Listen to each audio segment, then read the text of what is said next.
ओम गंगे चैव यमुने चैव गोदावरी सरस्वती नर्मदा सिंधु कावेरी जलस्मिन् सन्निधं कुरु।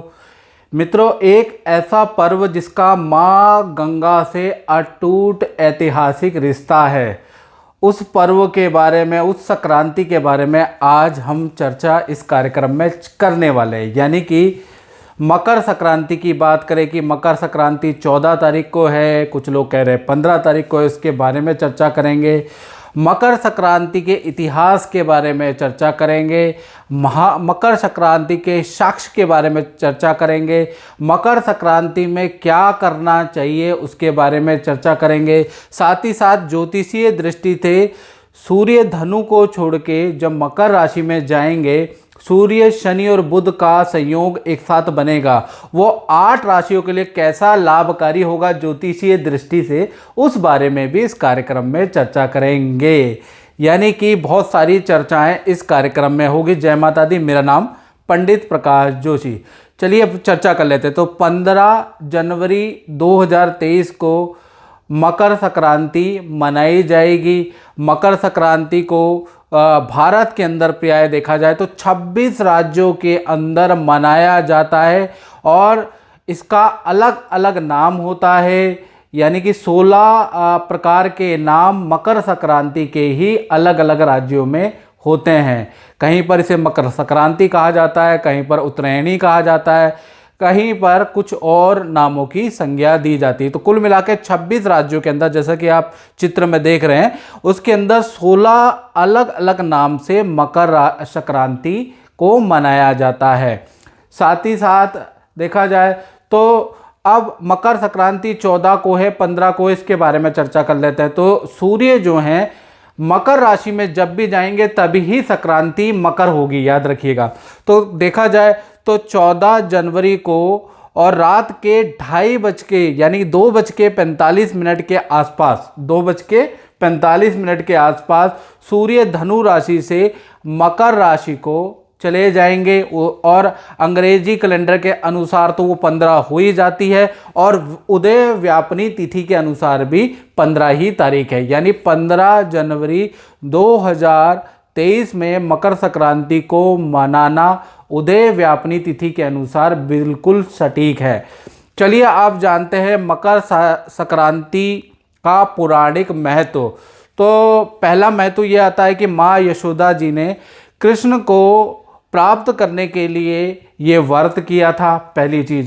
साथ ही साथ मकर संक्रांति के दिन अगर देखा जाए तो माँ गंगा भागीरथी के पीछे पीछे चलकर कपिल मुनि के आश्रम से होकर और सागर में लिप्त हो गई। इसलिए कहा जाता है सारे तीर्थ बार बार, गंगा सागर एक बार। यानी कि गंगा सागर जो तीर्थ होता है वो बंगाल में गंगा सागर तीर्थ में किया जाता है।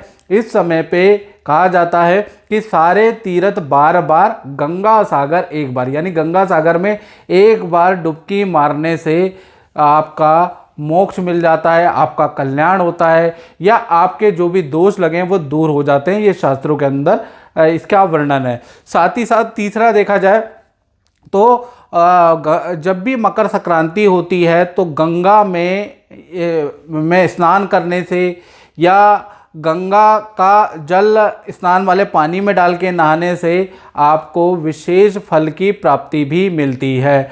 चौथा इसका वैज्ञानिक कारण भी हम चर्चा कर लेते हैं। तो देखा जाए जब भी सूर्य धनु से मकर राशि में प्रवेश करते हैं उस समय पे ऋतुएं बदलने लगती है। यहाँ से देखा जाए तो दिन अब बड़े होने लग जाएंगे, यानी कि उत्तरायण अब शुरू हो जाएगा। साथ ही साथ अगर इसको और वैज्ञानिक दृष्टि से मैं समझाने की कोशिश करता हूँ कि सूर्य मकर रेखा से लेकर और कर्क रेखा तक, यानी मकर रेखा से और कर्क रेखा तक उत्तरायण होता है और यहाँ पर दिन बड़े होते हैं और सारे के सारे शुभ काम, चाहे विवाह के हों या भूमि पूजन के हो, कोई भी शुभ काम 15 तारीख के बाद खुल जाएंगे, शुभ मुहूर्त भी खुल जाएंगे। अब मकर संक्रांति में आपको क्या करना चाहिए, इसके बारे में भी चर्चा कर लेते हैं। तो पहला उनके लिए ध्यान से सुनो, जिनके ऊपर शनि की 7.5 या ढैया चल रही है या शनि की महादशा नेगेटिव चल रही है, उन लोगों को खासकर मैं देखूं मोटा मोटा तो मिथुन, तुला, धनु, मकर और कुंभ राशि, इन पे शनि की ढैया और 7.5 का प्रभाव है। इनको मकर संक्रांति के दिन में उड़द की दाल की खिचड़ी का भंडारा करवाना चाहिए, गरीबों में वितरित करना चाहिए। इससे शनि देव प्रसन्न हो जाएंगे।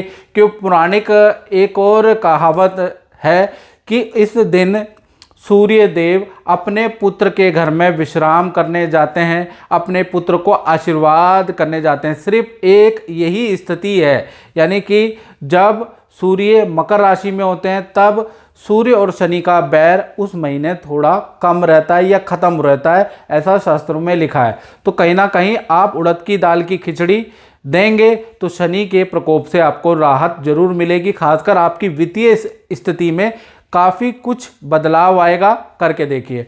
दूसरा, जिनका नौकरी में व्यवधान चल रहा है या नौकरी में बन नहीं रही है, कार्यों में बाधा चल रही है, तो उनको मकर संक्रांति के दिन यानी 15 जनवरी के दिन करीबन 11 गरीबों को, एटलीस्ट 11 और ज़्यादा से ज़्यादा जितना कर सकें 11 गरीबों को काला कंबल अपने हाथ से दान करके आना है। इससे आपकी वित्तीय मानसिक समस्याओं का निवारण होगा, करके देखिएगा।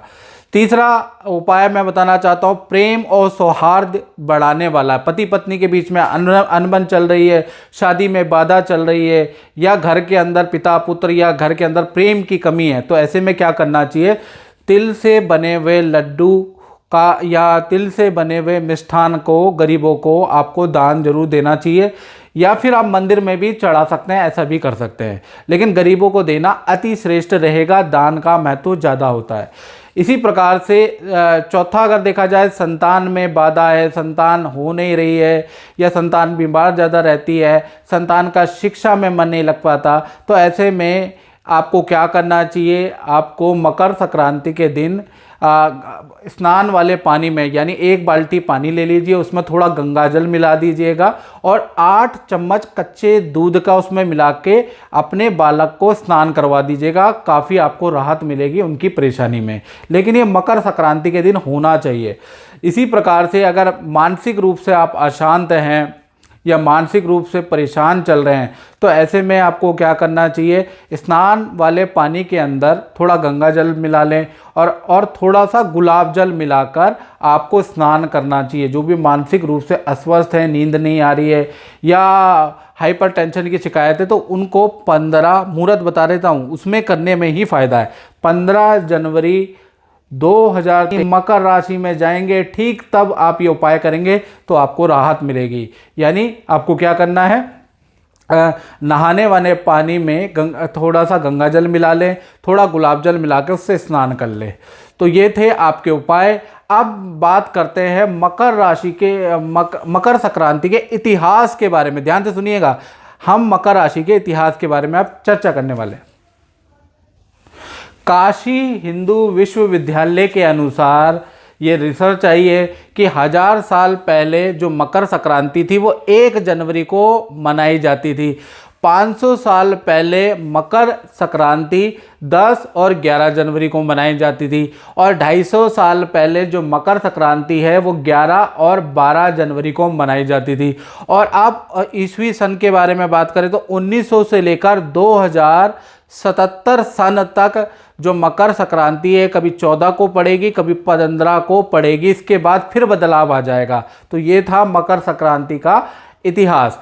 अब ज्योतिष की दृष्टि से जानते हैं कि जब सूर्य मकर राशि में जाएंगे और सूर्य, बुध और शनि 3 ग्रहों का संयोग बनेगा तो 8 राशियों के लिए कैसे लाभदायक रहेगा उसके बारे में चर्चा कर लेते हैं। पहली राशि मेष राशि है। तो मेष राशि का देखा जाए तो 15 जनवरी के बाद से ही आपके पारिवारिक या करियर के मामले में जो समस्याएं चल रही थी उससे आपकी हल्की हल्की राहत मिलना शुरू हो जाएगी और पारिवारिक मामले में भी आपको राहत मिलेगी और करियर में भी आपको राहत मिलेगी। यहाँ से आपके साथ में पॉजिटिव होना धीमे धीमे शुरू हो जाएगा। दूसरी राशि है वो है मिथुन राशि।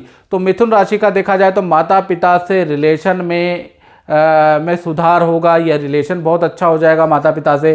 करियर में कोई ना कोई शुभ सूचना मिथुन राशि को जरूर मिलेगी जब सूर्य मकर राशि में प्रवेश करेंगे। साथ ही साथ अगर आपका कोई सरकारी काम रुका हुआ है तो वो बनने की भी अब 15 तारीख के बाद उम्मीदें जागृत हो रही हैं। तो कुल मिलाकर मिथुन राशि के लिए भी लाभदायक है। तीसरी राशि के बारे में बात करें वो है कर्क राशि।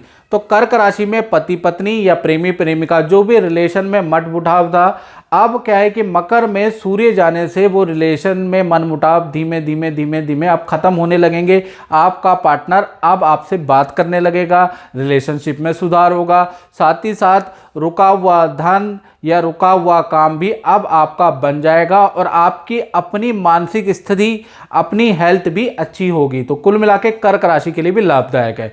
चौथी राशि है सिंह राशि। तो सिंह राशि के लिए देखा जाए तो कोई ना कोई बड़ी अच्छी सूचना करियर से रिलेटेड, प्रोफेशन से रिलेटेड, धन से रिलेटेड आपको 15 तारीख के बाद अवश्य प्राप्त होगी, ऐसा योग नजर आ रहा है। साथ ही साथ देखा जाए तो कहीं ना कहीं रुका हुआ धन या धन का अचानक लाभ भी सिंह राशि वालों को मिल सकता है। अब छठी स्थिति की बात करें तो वो है कन्या राशि के बारे में, पांचवी की राशि के बारे में बात कर रहे हैं। तो इनका कहीं ना कहीं नदी पहाड़ों की यात्रा के योग इनके बन रहे हैं। जैसे सूर्य मकर राशि में जाएंगे आपके नदी पहाड़ों की यात्रा के योग बनेंगे और विदेश से कोई मित्र से या किसी रिश्तेदार से आपकी मुलाकात हो सकती है या विदेश से रुका हुआ काम आपका बन सकता है या विदेश से कोई शुभ सूचना आपको प्राप्त हो सकती है। कन्या राशि के स्वास्थ्य के लिए भी ये समय रिकवरी वाला रहेगा। छठी राशि के बारे में बात करें तो वो है तुला राशि। जैसे ही सूर्य 15 जनवरी को देखा जाए तो मकर राशि में जाएंगे, वैसे ही देखा जाए तो शुभ सूचना आपको प्राप्त होगी, धन की स्थिति बहुत अच्छी होगी, साथ ही साथ मान सम्मान में भी आपके वृद्धि होगी। सातवीं राशि की बात करें तो वो मकर राशि पे इसका प्रभाव पड़ेगा, स्वास्थ्य अच्छा होगा, सरकारी रुका हुआ काम मकर राशि का बन जाएगा, पति पत्नी प्रेमी प्रेमिकाओं में रिलेशन में जो कटुता चल रही थी वो रिलेशन में भी आप सुधार होगा और करियर में आपको जबरदस्त मकर राशि वालों को लाभ मिलेगा। आठवीं राशि है कुंभ राशि।